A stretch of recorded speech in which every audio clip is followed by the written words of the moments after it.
5:10 na, 1 Western Visayas na. Alas 5:10 na, 1 Western Visayas na.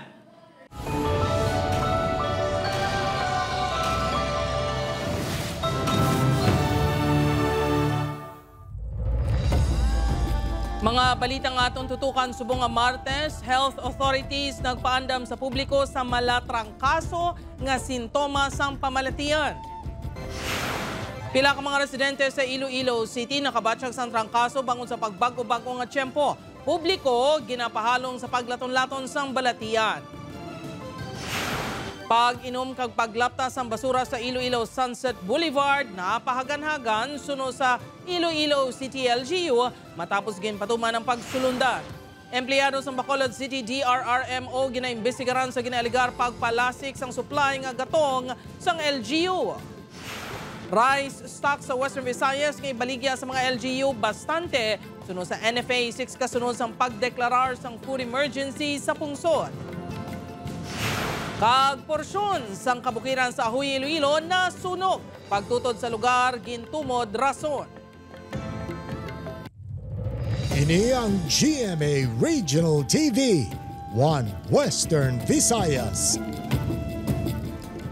Mayong hapon, ako si Gertrude Charlotan.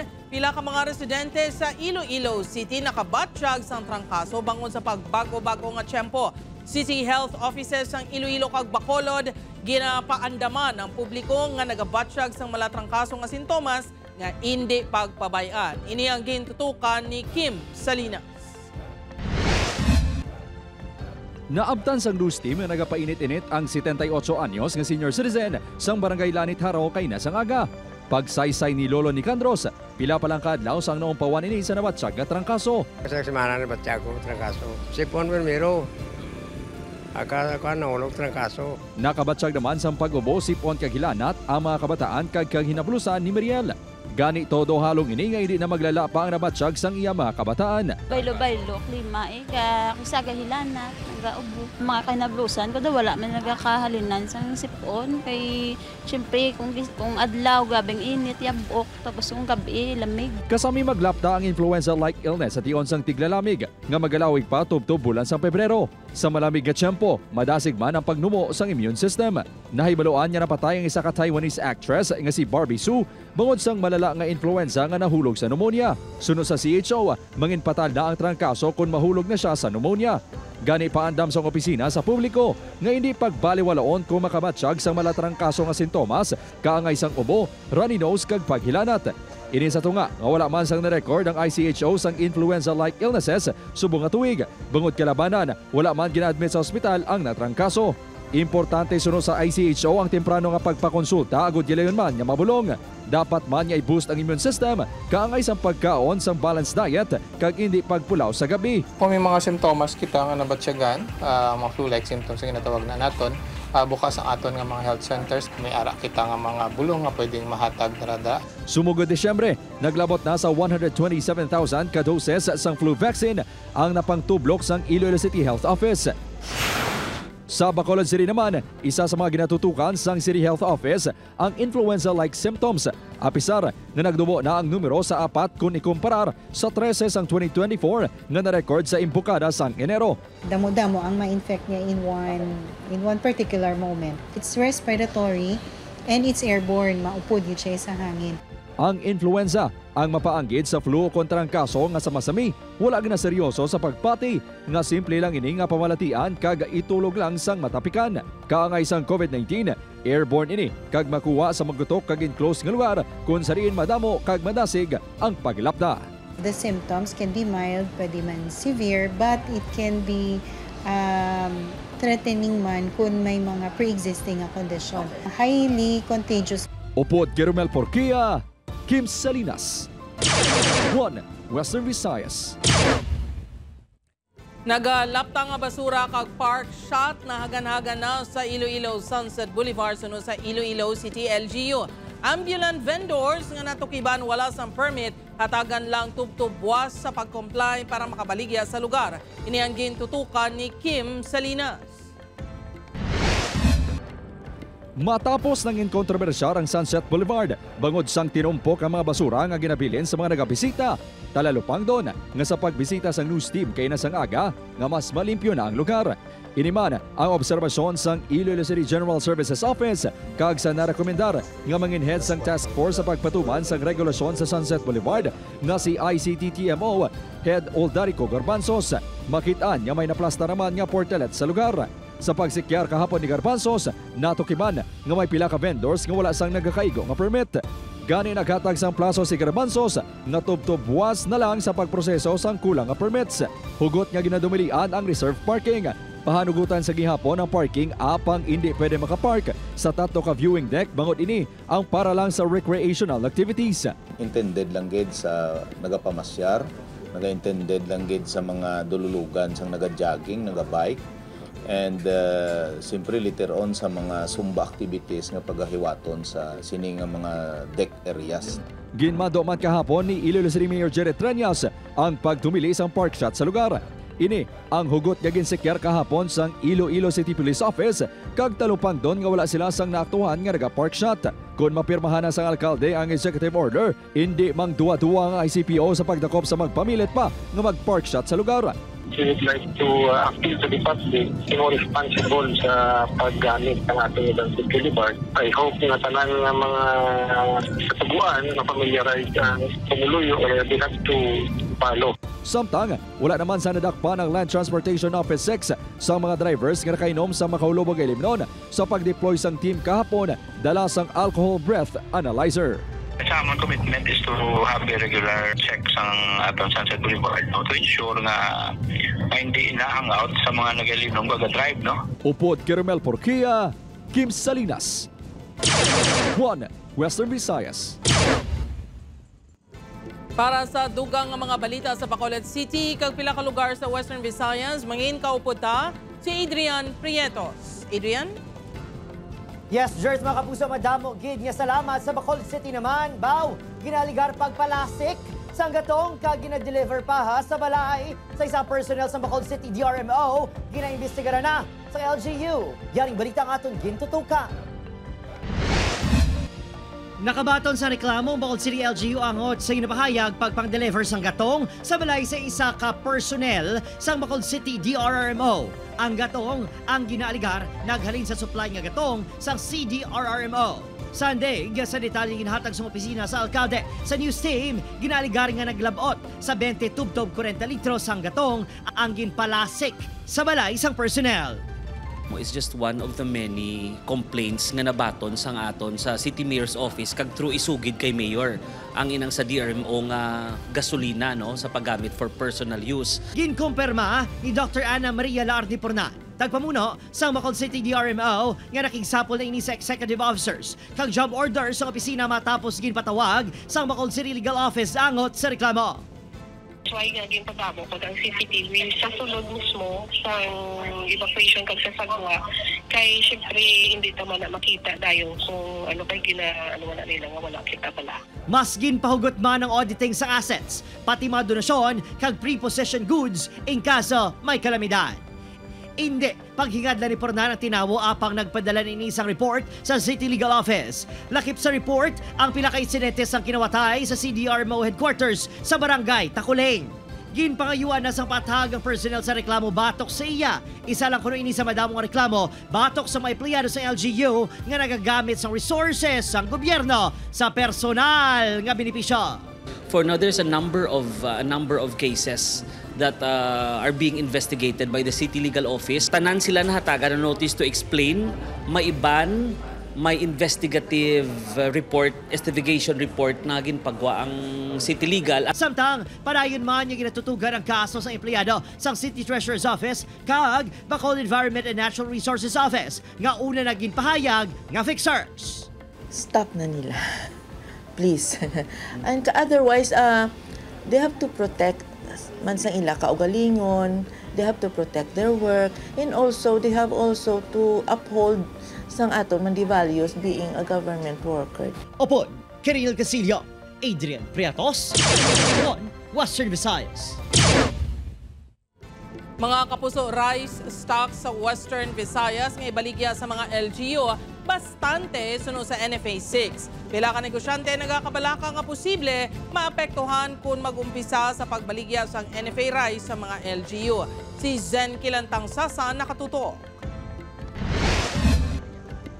Gindeklara na kahapon sa Department of Agriculture ang food security emergency sa bungsod sa pagsolbar sang padayon nga pagsaka sa presyo sang bugas. Bangod sini, mahimo na nga makabaligya sang rice stocks ang National Food Authority sa mga local government units ang 38 pesos kada kilo sa regular rice, 29 pesos per kilo ang aging rice o kunlaon nga bugas, kag 33 pesos per kilo ang manuglaon pala nga bugas. Sunod sa NFA 6 may mga LGU na nga nagpabutyag sang interes nga magbakal sang NFA rice apang wala pa sila sang datos nga ginauyatan. Ginpahayag sang ahensya nga bastante ang rice buffer stock sa rehiyon. 17 days so ang ating buffer stock ngayon, Palayo, we have around 922,000 bags and 37,000 naman in rice form na. Tinutuyo man sa deklarasyon nga mabuhinan ang rice stock sa mga warehouse ng NFA kag madamo pa nga mga local farmer ang sarang nga makabaligya sang ila humay sa NFA. Nagakabalakang pila ka mga manugbaligya sang bugas nga maapektuhan ang ila negosyo in kaso magumpisang pagbaligya sang NFA rice. Di ma-affected gid ikikadako sang volume sang tao nga makabakal sang sang mga bugas mo. Syempre affected gid kami. Utang mo mag 30% or 20% of LGUs nga total of population. Ang iban nga konsumidor, testingan naman ang kalidad sang NFA rice tungod barato. Apang ang iban may nagapang-alang-alang. Tanawunta lang kay wala pag kami kawakal. Upod kay Marvin Lauderes, Zen Kilantang Sasa, One Western Visayas. Kapuso Ari Bilib, kilala nga ni Grense photo artist, inspirasyon ng dala sa bagong henerasyon sa mga photographer pinagi sa iya mga litrato nga kuha sa sulod sang 50 katuig. Nakatuto kay Rin Pedreso. Sa kada laragway, may istorya. Ang istorya sang kada laragway, istorya man sang tawo nga nag-uuyat mismo sang kamera. Sa sininga photo exhibit, mapuno ang imo mga mata sa naglain-lain nga tema sang photography halin sa mga bata nga nagapaligo sa suba, mga manguma nga masadya nga nagapananom sa tunga sang nagatagiti nga silak sang adlaw. May araman sang pugada sa tunga sang kadagatan. Initanan, kuha sang ni Grense nga si Bobby Villanueva humalin sang 1975 kung saan siya nag-umpisa sa pagkuha sa mga laragway. Wala nagalaom si Bo nga simple nga regalo halin sa abyan, mag-aumpisa ang tanan. Ang journey nag-start a simple gift from my friend. He gave me a camera. He started learning. Madumduman niya pa kunusad to nga sa darkroom pa gina-develop kag ginaprinta ang mga laragway. Bangod na hasa na inis sa paglakas ng panahon. Nangin kabayin siya sa Camera Club of the Philippines o kung CCP sa 1977. May lain-lain nga estilo ang kada photographer, pero ang sa iya... You play with the lights. Composition. Compose. You have to compose everything what's in front, foreground, background. Sa pagselebrar sang iya ika-50 anibersaryo sa sining nga profesyon, luyag niya nga magdala sa inspirasyon sa uling tubo sa photographers. Dala na ang leksyon nga ang kabuhi, kasubong sa pagkuha ng laragway. Kung hindi man maayong resulta, hindi magduha-duha nga liwat nga magtingwa, tubtub makuha mo na ang imo nga best shot. Upod Garawa Banggoy, Eileen Pedreso, One Western Visayas. Ini ang GMA Regional TV, One Western Visayas. Lalaki gintiro patay sa anay kahagugma sa iya live-in partner sa Santa Barbara, Iloilo. Si Zen Kilantang Sasa nakatutok live sa Barangay Lanag, Santa Barbara, Iloilo. Zen?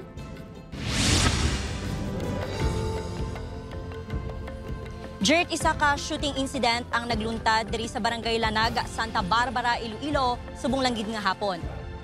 Gindeklara nga dead on arrival sa ospital si Rodito Celis, 45 anyos, matapos nga gintiro patay sang suspect nga si Ronald Susvilla nga anay live-in partner sang iya karelasyon. Base sa inisyal nga investigasyon sang kapulisan, nagkadto si Sosvilla sa balay sang iya anay live-in partner nga si alias Maymay. May pagbinaisay nga nagluntad sa tunga sang biktima kag suspect. Hinali lang ang gintiro ni Sosvilla si Celis sang makaduha ka beses apang wala ini maigo. Sa ikaduha nga tion, nakibiyasan sang bala sa likod ang biktima apang nakapalagyo pa ini pagwa sa highway bangod may ginsakyan nga motorsiklo. Ginlagas naman sang suspect ang biktima paglabot sa highway, liwat ini nga gintiro. Ginkakibot naman sa mga kasilingan ang lupok nga nabatian. Posible pagpangimon ang rason sang pagpatay sang suspect sa biktima. Nahibaluan nga nagbulagay na si alias Maymay kag ang suspect sang tinalikdan nga tuig kag subong ang ginapuyo sini amo ang biktima nga si Celis. Jerta sa subong nga nagapadayon ng investigasyon kag ang hot pursuit operation sang kapulisan sa suspect. Amo yadto ang latest update halin diri sa Santa Barbara, Iloilo. Live-in partner la sa una sang suspect. Ang live-in partner man subong sang victim. Madamo gen nga salamat, Zen Kilantang Sasa.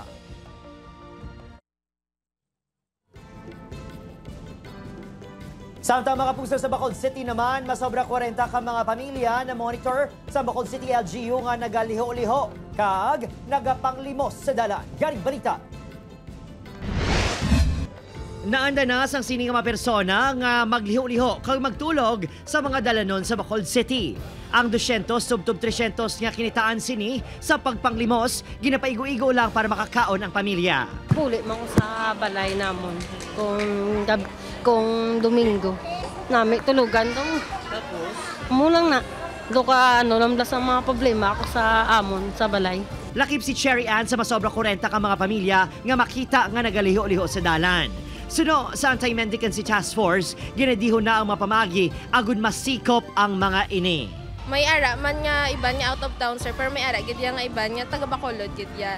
So ang ila na nga rason bangod kay for example ang ila nga ginikana nagaobra dira sa may Central Market, so mas pilion na lang nila nga sa dalan matulog. Sang tinalikdan nga adlaw napulo ka mga persona ginsikop sang Anti-Mendicancy Task Force sa Dalan Ramos. Plano sa LGU nga ipaidalom sa Street Education and Protection Program ang mga na-rescue nga kabataan kung sa diin patpaton ang importansya sang pag-eskwela sa baylo nga manglimos subong man ang mga ginikanan na hanungod sa ilang mga responsibilidad.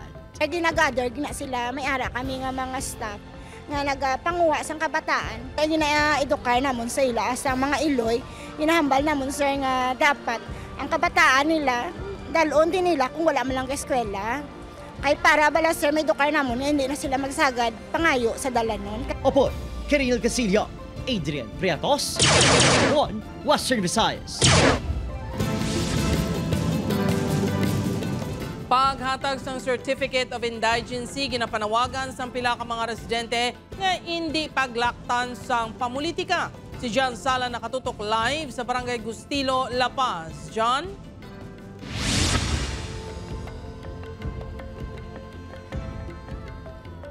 Jert, dako nga bulig para sa mga nagakinahanglan gid ang mga social services nga pwede nila ma-avail kung mayara sila sang Certificate of Indigency. Gani panawagan sang kadamaan kung tan hindi paglaktan sang pamulitika ang pag-avail sa ini mga serbisyo.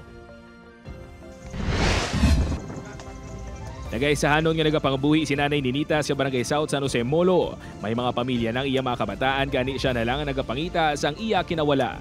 Puris of the poor kung makabig sining iya kaugalingon gani dako nga bulig para sa iya ang mga ayuda ginahatag sa gobyerno. Isa na dira ang mga benepisyo nga dala sang indigency, kaangay sang libre nga pagpabulong, bulig pinansyal, food assistance kag iban pa nga social services. Dako na nga bulig para sa amon bisan amo lang na. Suno sa Barangay Secretary sang South San Jose Molo ante sila maghatag sang certification siguro nila nga matuod nga pigado.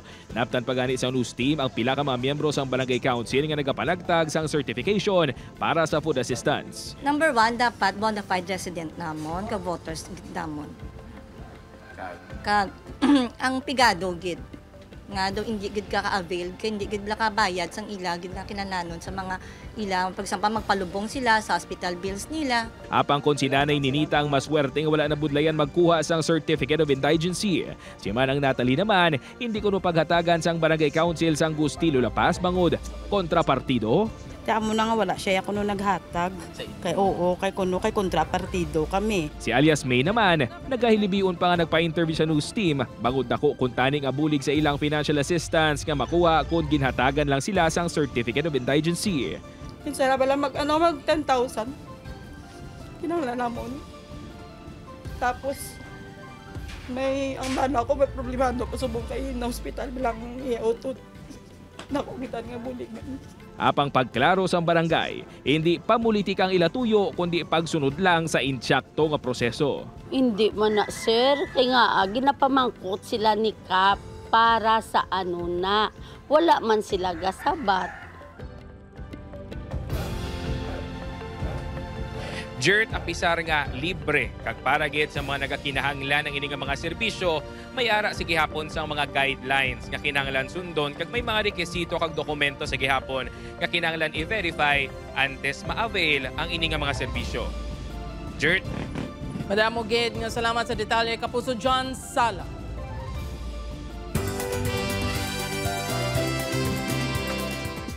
Mga kapuso, ubda nato ng aton mga kapuso sa Candoni Negros Occidental sa pagsaulog sa 12 Dinagyaw sa Tablasi Festival. Magpadulong na sa Candoni Sports Center Negros Occidental para magbanding sa stars ang prinsesa ng City Jail, Sofia Pablo, Allen Ansay, and Radson Flores, upod si Pepita Curtis sa aton Grand Kapuso Fiesta. Kita na kita sa February 11, 2025, alas 7 sang gabi.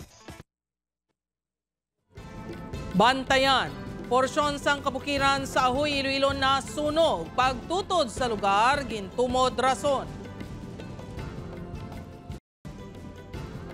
Ari mga puso balantayan, posible indikasyon nga may tsansa nga maglupok liwat ang bulkan Kanlaon. Inibangod sa pagsakas ng magma sa ibabaw nga porsyon sa bulkan Suno sa Fivos. Makita sa mga litrato nga ini ang pagbanaag sang crater sang bulkan Kanlaon. Ginpatag sa Fivos nga ang makita sa litrato sa bulkan. Among ginatawag nga superheated plume gikan sa magma kag hindi crater glow. Hindi man ini nahauna nga beses nga nakitaan sa superheated plume ang bulkan kag naobserbahan sang mga nagliligan pa nga binulan suno sa Fivos. Possible ito nga inilita. Makita nga sa atin ng mga ID camera at matitect sa mga Ini ang GMA Regional TV, One Western Visayas. Mga kapuso na siplatan sa isa ka netizen nga nagalabay sa lawod malapit sa barangay Bayang, Ahoy, Iloilo nga nagakasunog ang bahin sang kabukiran. Suno sa Ahoy BFP, sakop sang barangay Pidada kag barangay Bayang ang nasambit nga kabukiran nga nasunog. Posible suno sa Ahoy BFP nga nagpangtutod sa lugar ang pila ka mga residente kag napabayan. Kag bangod mainit sa karon ng tiyempo, wala na ini na kontrol pa. Napalong na ang kalayo apang pahanumdom sa otoridad sa mga nagapadulong sa lugar ukon sa mga residente nga maghalong ilabi na sa pagtutod sa lugar.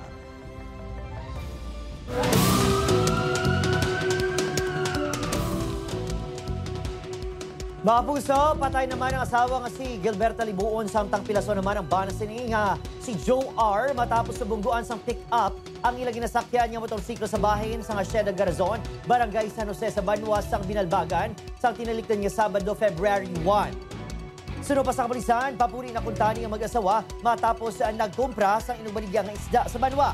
Ginapahayag nga nabungguan sila sang pick-up nga nagasunod sa ila. Posible nga madasig ang pagpadalagin sang pick-up suno pa sa kapulisan bangod sa mabasog nga impact sang pagkabunggo. Wala na tumod ang driver sa pick-up nga gilayo naman nga nagpalagyo matapos ang aksidente.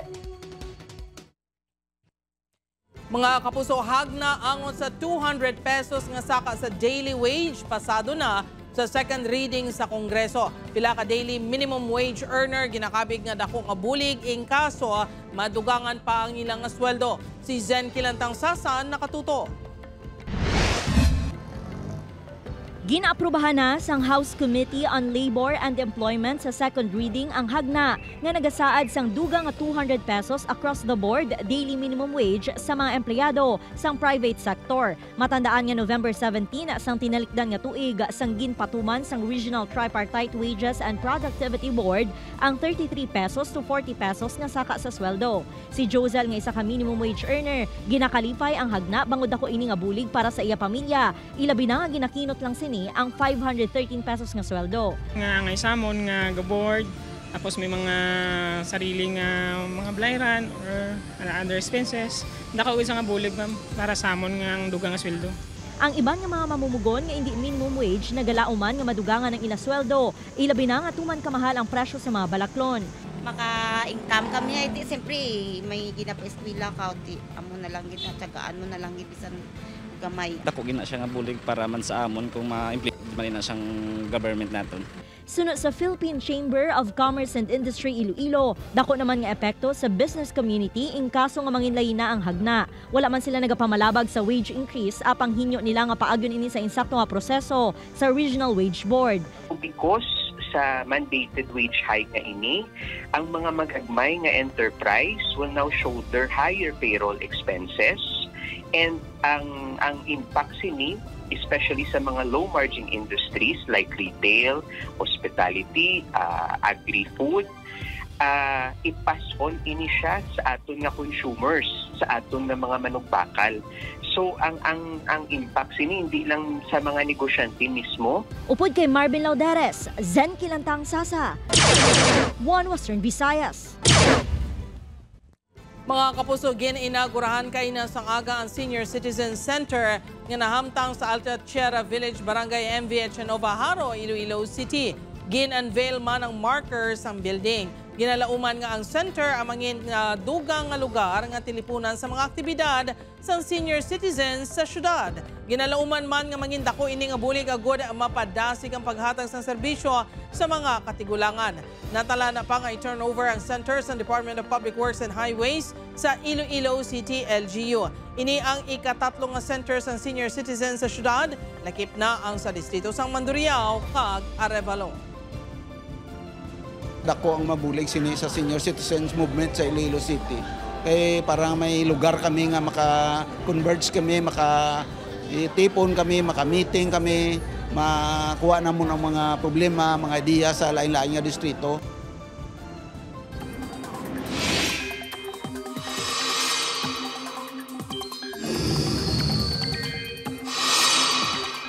Mapuso liwat naman yung eksperyensya na matugnaw nga tiyempo sa dako nga bahin sang pungsod bangod sa panibago nga hangin amihan.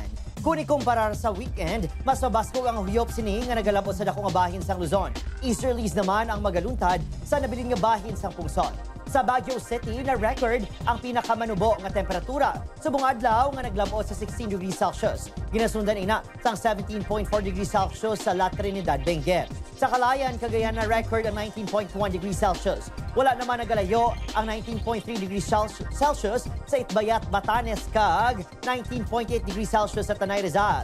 Base naman sa rainfall forecast sa Metro Weather, manubong chances ang ulan sa Western Visayas, magluwas sa Negros Island Region kung sa diin may lapta-laptang pag-ulan. Posible man ang ulan sa nabilin nga bahin sa pungsod. Mga kapuso, ginanunsyar ni Iloilo City Mayor Jerry Treñas nga inaugurahan na sa palabuton nga Mayo ang Iloilo Terminal o Super kag Iloilo Central Market. Ginapabugal sang alkalde nga mangin matawhay kag manami ang pasilidad sa duha ka dalagko nga merkado. Inibangod may elevators na kag dalagko nga electric fans. May parking space man. Iniman ang lauman nga pasilidad sa Haro, La Paz kag Arevalo Markets nga wala gintuad sang alkalde kung saan ang inaugurasyon.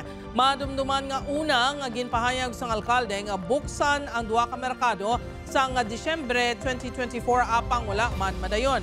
Tuig 2023 sang ginsuguran ang rehabilitasyon sang 3 billion pesos project pagi sa public-private partnership.